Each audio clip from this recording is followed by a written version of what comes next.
नमस्कार बच्चों, मैं नीतू सिंह भावरा देवरा सरस्वती विद्या मंदिर नोएडा से। बच्चों, आज हम पढ़ेंगे कक्षा द्वादश की हिंदी और पुस्तक है आरोह भाग 2। पाठ है नमक और इसकी लेखिका है रजिया सज्जाद जहीर।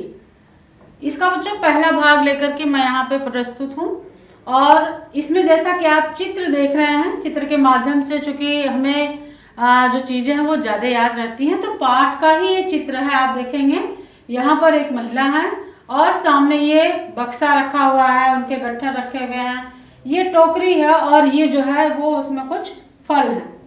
तो अब बच्चों हम लोग इससे संबंधित जो है जो विवरण है उसके बारे में मैं आपको बताने जा रही हूँ। एक चित्र मैंने लिया है लेखिका का, जो रजिया सज्जाद जहीर जी हैं, ये उनका चित्र है और इनके बारे में, इनके जीवन के बारे में मैं आगे बताऊंगी आपको। तो बच्चों, ये रजिया सज्जाद जहीर का जन्म 15 फरवरी सन 1917 अजमेर राजस्थान में हुआ था। उन्होंने कहा है कि हमारे दृढ़ संकल्प ही हमारी ताकत है। और ये जाहिर सी बात है कि जब हम किसी चीज के लिए दृढ़ संकल्प ले लेते हैं और ठान लेते हैं कि उस कार्य को हम करेंगे, तो निश्चित मान लीजिए उसमें हमें सफलता हासिल होती है। हमारा लिखना ही हमें जिंदा रखता है। उनका कहना है कि जो हम लिखते हैं यही हमें जिंदा रखता है। इनके बारे में, खुद के बारे में इनकी ये राय है। रजिया सज्जाद जहीर मूलतः उर्दू की कथाकार हैं। उन्होंने बीए तक की शिक्षा घर पर ही रह करके प्राप्त की। विवाह के बाद उन्होंने इलाहाबाद से उर्दू में एमए की परीक्षा उत्तीर्ण की।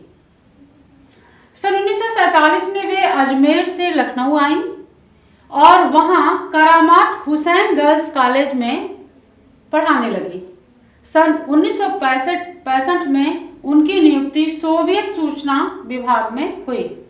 रजिया जी की भाषा सरल, सहज और मुहावरेदार है। इन्होंने कहानी और उपन्यास दोनों ही लिखे हैं तथा उर्दू में बाल साहित्य की रचना भी की है। तो बच्चों, ये लेखिका के जीवन से संबंधित बातें मैं आपको बता रही हूँ। रजिया सज्जाद जहीर की कहानियों में सामाजिक सद्भाव, धार्मिक सहिष्णुता और आधुनिक संदर्भों में बदलते हुए पारिवारिक मूल्यों को उभारने का सफल प्रयास मिलता है। सामाजिक यथार्थ और मानवीय गुणों का सहज सामंजस्य उनकी कहानियों की विशेषता है। तो आप देखेंगे कि इनकी जो कहानी, यहाँ पर हमने नमक कहानी ली है, उस नमक कहानी में ये सारी विशेषताएं जो इनके व्यक्तित्व से संबंधित और इनकी रचना से संबंधित मैंने बताई हैं, वो सारी विशेषताएं बच्चों इनके द्वारा लिखित पाठ नमक में आपको परिलक्षित होती हुई दिखाई देगी। बच्चों, जो कहानी हम यहाँ पे पढ़ने जा रहे हैं उसका नाम है नमक। और नमक का नाम आते ही बहुत सारे स्वादिष्ट पकवान हमारे जेहन में आ जाते हैं, याद आ जाती है उनकी। और कितनी भी अच्छी सब्जी, कितना भी अच्छा पकवान बना हो और उसमें नमक यदि न डला हो तो उसका स्वाद जो है वो बिल्कुल भी बेस्वाद हो जाता है। उसमें किसी भी तरह का कोई स्वाद नहीं रह जाता, चाहे उसमें जितने तेल मसाले और जितना परिश्रम, जितनी सामग्री डाली गई हो, वो सब बेकार हो जाती है। तो नमक जो है, नमक पे बहुत सारे मुहावरे भी हैं बच्चों, लेकिन यहाँ पे जो नमक है वह नमक एक उपहार के तौर पे प्रस्तुत किया गया है, एक सौगात के रूप में प्रस्तुत किया गया है। और यह नमक, लोग कहते हैं ना कि नमक दलने आ गए हो या नमक लगाना, घाव पे नमक लगाना, तो पीड़ा देने के उद्देश्य में, पीड़ा देने के लिए ये शब्द नमक का प्रयोग तो यहाँ नहीं हुआ है। यहाँ पे जो आपसी संबंध है उसको मधुर बनाने के लिए इस नमक का प्रयोग हुआ है, जो कि कहानी में आपको परिलक्षित होगा। अब बच्चों, इस कहानी में है क्या, इसका मूल भाव क्या है, उसके बारे में मैं आपको बता दूं। रजिया सज्जाद जहीर द्वारा लिखित नमक शीर्षक कहानी भारत पाक विभाजन के बाद सरहद के दोनों तरफ के विस्थापित पुनर्वासित जनों के दिलों को टटोलती एक मार्मिक कहानी है। हम सभी को पता है बच्चों कि जब देश आज़ाद हुआ उस समय एक तरफ जो खुशी थी तो दूसरी तरफ यह गम भी था। जब विभाजित हुआ, देश का जब बंटवारा हुआ तो उसमें कुछ परिवार उधर रह गए और कुछ परिवार इधर रह गए। ऐसे ही लोगों की कहानी इस नमक पाठ में आपको मिलेगी। दिलों को टटोलने की कोशिश में अपने पराये देश परदेश की कई प्रचलित धारणाओं पर सवाल खड़े किए गए हैं। तो ये कहानी जो है उसी संदर्भ में है। विस्थापित होकर अब यहाँ बच्चों जो पाठ का सारांश है, जो पाठ की प्रस्तावना है, एक तरह से वो मैं आपको बताने जा रही हूँ, जो कि सबसे महत्वपूर्ण भाग होता है। यदि किसी पाठ को पढ़ने से पहले उसमें की मूल वस्तुओं को, मूल भाव को, मूल सामग्री को यदि हम पढ़ लेते हैं, यदि पाठ का इंट्रो कर लेते हैं, उसका मुखड़ा जो है वो अगर हम जान जाते हैं, उसमें निहित मुख्य बातें, उसका कथानक यदि हम जान जाते हैं और समझ जाते हैं, वो कॉन्सेप्ट हमें क्लियर हो जाता है, पूरी तरह से स्पष्ट हो जाता है, तो निश्चित मानिए बच्चों वह जो पाठ है वो हमें आसानी से विस्मृत नहीं होता है, वह हमें अधिक समय तक याद रहता है।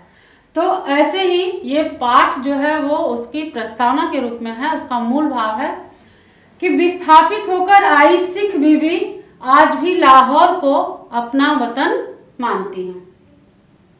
जब देश का बंटवारा हुआ तो जो सिख बीबी हैं, इसमें जो पात्र हैं वह सिख बीबी और सफिया हैं मुख्य पात्र के रूप में, बाकी अधिकारीगण हैं जो बीच बीच में आते हैं।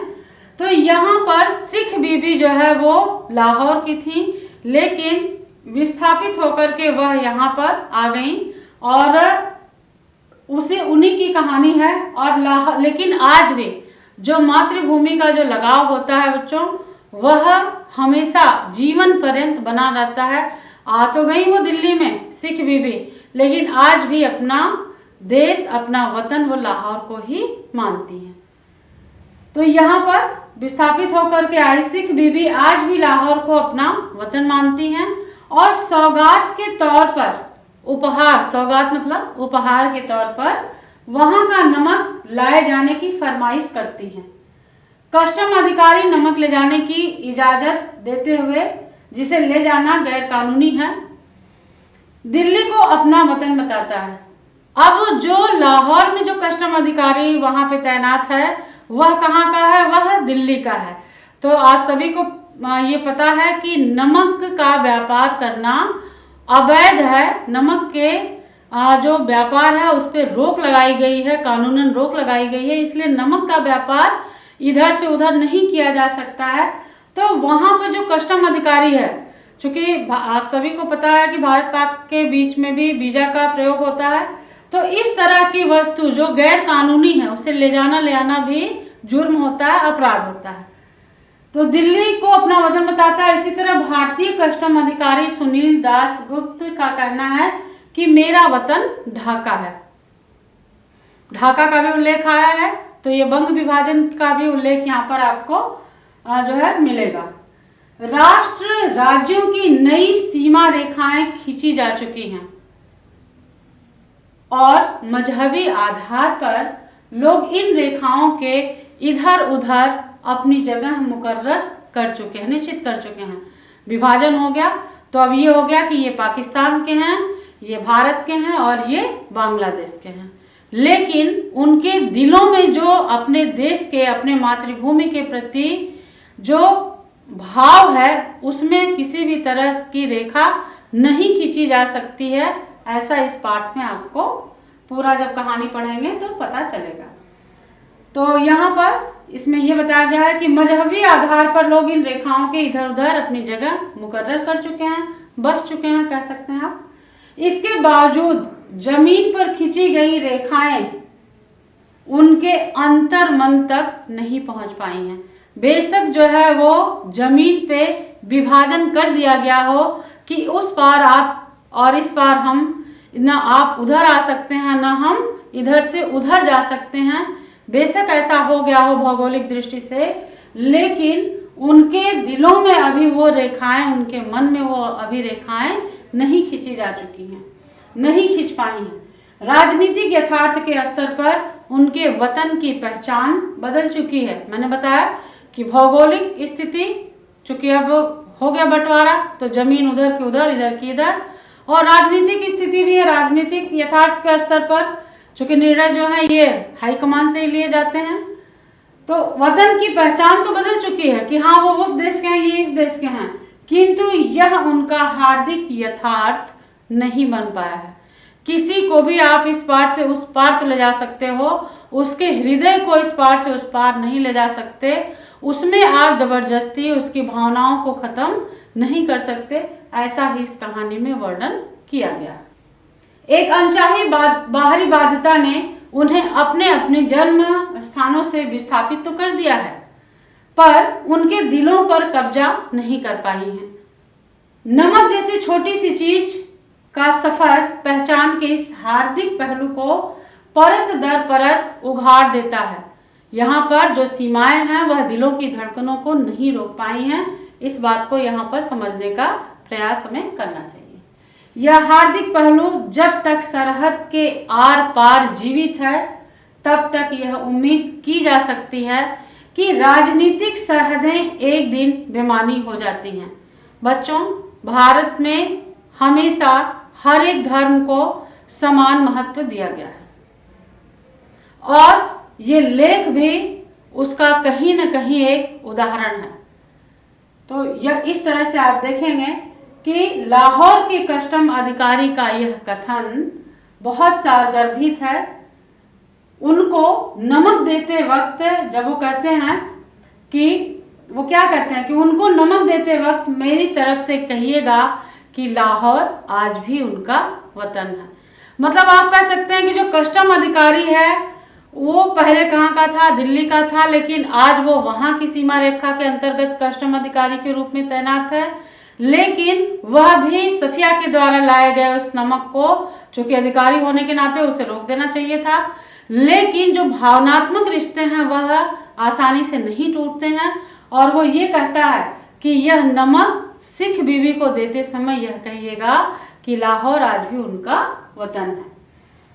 और देहली मेरा, देहली शब्द का प्रयोग है उस समय का। इसमें आप देखेंगे कि हिंदी और उर्दू के शब्दों का प्रयोग लेखिका ने किया है। हालांकि बहुत कठिन उर्दू नहीं है, सरल है, आम बोलचाल की भाषा में जो प्रयुक्त होते हैं उनका वर्णन किया गया है।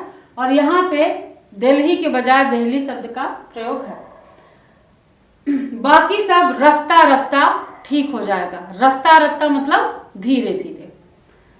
इसे पढ़ते हुए एक सवाल हमारे मन में जरूर उठ सकता है, क्या धर्म मजहब के आधार पर नई सरहदों के आर पार फेंक दिए गए लोगों की वह पीढ़ी जिनके दिलों में अपनी जन्मस्थली के प्रति गहरा लगाव है, उसके खत्म हो जाने पर रफ्ता रफ्ता धीरे धीरे सब ठीक हो जाएगा? क्या हो जाने की उम्मीद भी, अगर ये ऐसी स्थितियां नहीं होती हैं तो क्या हम इस चीज को मान लें कि हमारी और उनकी स्थिति कभी भी ठीक नहीं होगी? लेकिन ऐसा नहीं है। पाठ में एक कहीं न कहीं यह उद्देश्य लोगों के सामने स्पष्ट किया गया है कि नहीं, आने वाले समय में हो सकता है कि हमारी और उनकी स्थिति धीरे धीरे ठीक हो जाए, हमारे संबंध जो है वो मधुर हो जाए। क्यों? कि लेखिका ने यहाँ अपनी लेखनी में बहुत अच्छा कहा है कि क्या नई, एक प्रश्न छोड़ा है कि क्या नई पीढ़ी के आ जाने पर भी यह उम्मीद बनी रहेगी?